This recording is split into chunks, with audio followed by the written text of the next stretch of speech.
Mis amados hermanos, que Dios les bendiga. Nuevamente es un placer para mí poder traerles este resumen del capítulo 13 de Oseas bajo el tema Destrucción anunciada. En este capítulo, desde el primer versículo, realmente nos habla sobre lo que pasó con Israel y lo que vendría como consecuencia de su pecado. Cuando Efraín hablaba, hubo temor, fue exaltado en Israel, mas pecó en Balaal y murió. El grave error de Israel fue cambiar a Dios por Baal. El grave error fue adorar a un ídolo en vez de adorar a Dios. Porque Israel lo tenía todo.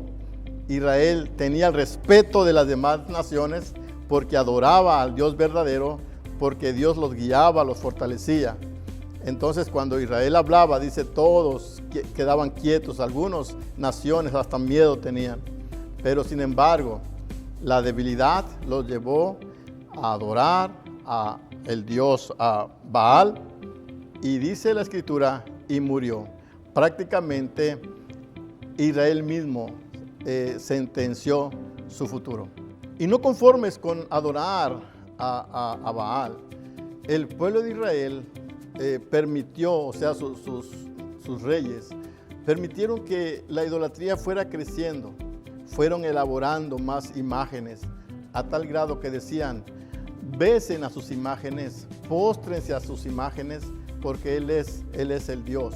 Entonces, todo esto trajo la ira de Dios sobre su pueblo. Y en el versículo 3 leemos así: por tanto, serán como la niebla de la mañana, y como el rocío de la madrugada que se pasa, como el tamo de la tempestad arroja de la era, y como el humo que sale de la chimenea. 4 imágenes de cosas que prácticamente pasan de un momento a otro: la niebla, el rocío, el tamo y el humo. Esto significaba la rapidez de cómo los asirios llegarían a destruir a Samaria y llevarlos cautivos. Así como la niebla, el rocío, el tamo y el humo, dice Dios, así llegará también a ti el pueblo opresor que te llevará cautivo. Y en este pasaje también vemos que Dios sigue siendo Dios. Dios que sacó a su pueblo de Egipto, y aun cuando su pueblo adoraba a otro Dios, Dios dice, yo soy tu Dios y fuera de mí no hay otro Dios. Yo soy tu Dios y yo soy tu Salvador. Por eso dice el versículo 5, yo te conocí en el desierto, en tierra seca. En sus pasos se saciaron y repletos se ensorbebeció su corazón. Por esta causa se olvidaron de mí. El pueblo de Israel, Dios les dijo, yo soy su Dios y no hay otro Dios. Sin embargo, ustedes, yo les di de comer, pero cuando se saciaron, su corazón se llenó de orgullo y realmente se olvidaron de mí. Y eso también trajo duras consecuencias al pueblo de Dios, porque no reconocieron a Dios, quien los cuidó en el desierto, quien vigiló de ellos, quien les proveyó todo, pero justo cuando ellos se sintieron que tenían todo, olvidaron a Dios. Tenga cuidado usted también, tengamos cuidado de caer en ese estado de olvidar a Dios cuando tienes buen trabajo, cuando tienes salud, cuando tienes muchas bendiciones.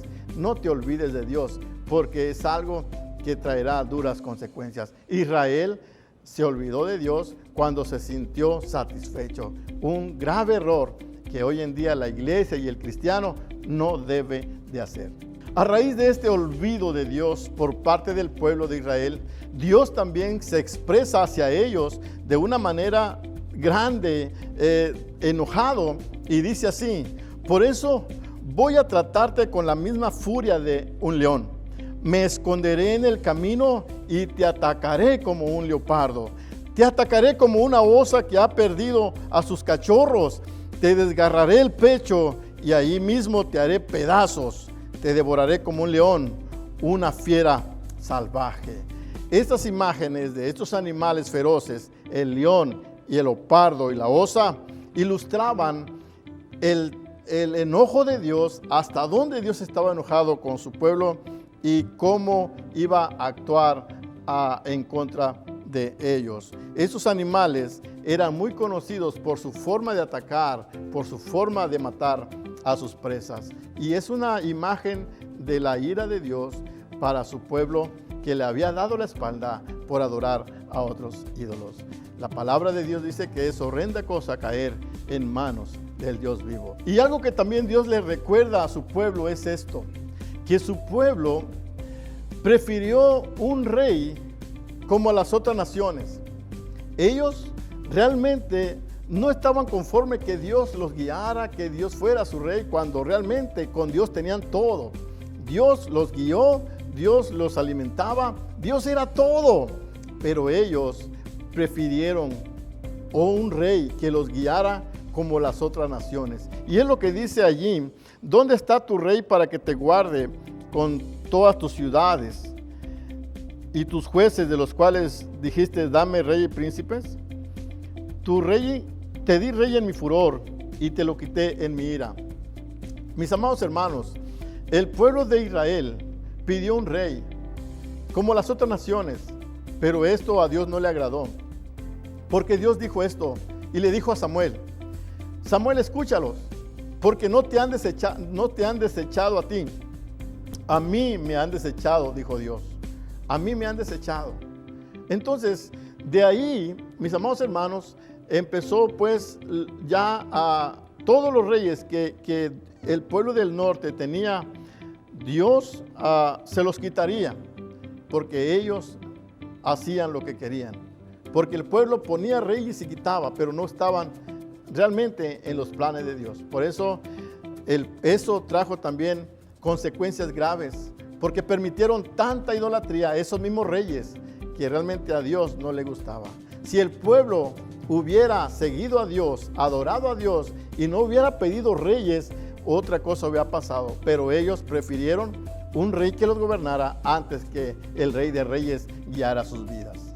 Y prácticamente en los últimos versículos nos habla pues de la total destrucción que venía para el pueblo.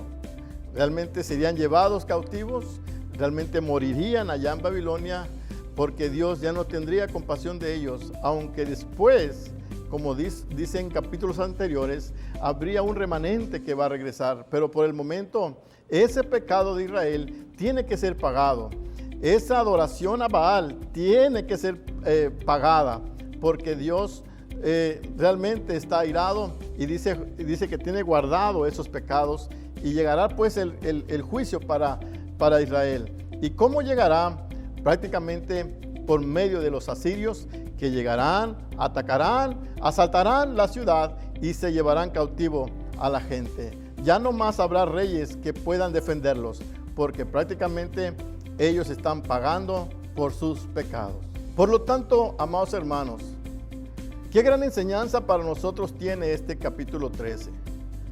Porque primeramente, entendemos que así como el pecado de Israel lo llevó a su muerte, el apóstol Pablo dice que la paga del pecado es muerte.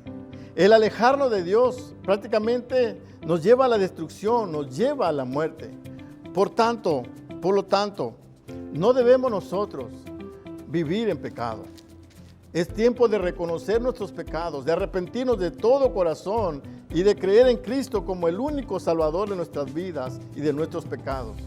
Israel cometió pecado, dice, y murió por adorar a Baal. Las consecuencias del pecado son graves. Así que yo le invito para que se aparte de todo pecado y encamínese en Dios, en los caminos de Jesús, el quien es el único que puede perdonar nuestros pecados, ya que Él con su muerte allá en la cruz del Calvario, Él venció la muerte y pagó por nuestros pecados. Así como Israel, Él siguió en el pecado, pero usted y yo hoy tenemos en quién confiar, en quién acudir cuando fallamos al Señor. Vengamos a Jesús y confesemos nuestros pecados. Número 2, algo que el pueblo de Israel hizo fue que prefirió un rey antes que a Dios. Ellos olvidaron de que Dios era todo para ellos y pensaban que un rey sería su guía perfecto, pero no fue así. Realmente Dios dijo, ellos me han desechado a mí. No te han desechado a ti, le dijo a Samuel. El pueblo de Israel prefirió un rey antes que a Dios. Por lo tanto, nosotros, hermanos, nosotros que realmente amamos a Dios, amemos a Dios, apeguémonos siempre a Dios, a su palabra, porque Él es nuestro Rey soberano, porque Él es quien nos da la vida, que nos da de sus bendiciones, que nos guarda de todo peligro, que nos sustenta. Él es nuestra torre fuerte, Él es nuestro socorro en las tribulaciones. Dios está con nosotros, Dios es nuestro Rey, Él merece nuestra adoración, Él merece nuestra alabanza, Él merece nuestra obediencia, Él merece que cada día le escuchemos, cada día nos consagremos a Él. Por eso, tanto usted y su familia busquen a Dios, conságrese para Dios, alaben a Dios, porque Él es el Todopoderoso y en Él tenemos todo. Por eso, que su vida y la mía dependa de Dios, que cada día reconozcamos que es por su gracia que seguimos en este mundo, que es por su gracia que Él nos permite vivir, nos permite disfrutar de sus bendiciones, porque lejos de Dios no podemos hacer nada. Confiemos en Dios, confiemos en Él y démosle siempre la gloria y la honra. Y algo muy importante para terminar, que nuestra relación con Dios se fortalezca cada día más y más. Porque sabe una cosa, nosotros, los que creemos en Cristo Jesús, tenemos vida eterna. Algo que en el pasaje de ahí de Oseas vemos que se habla de la muerte. Pero sabe una cosa, la muerte hoy, gracias a Cristo Jesús, ya no tiene potestad sobre nosotros. Nuestra vida en Cristo tenemos vida eterna con Cristo Jesús.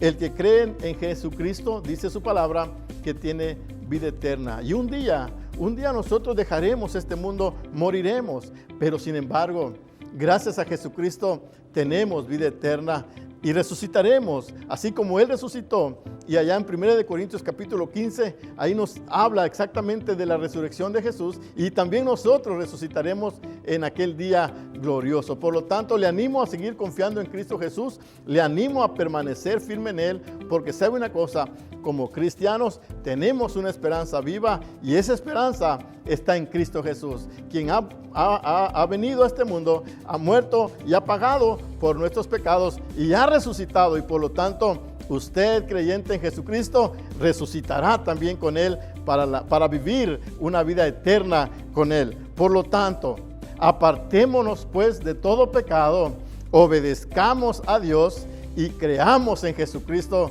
que Él es todo para nosotros. Así que le animo pues a seguir fielmente en los caminos del Señor.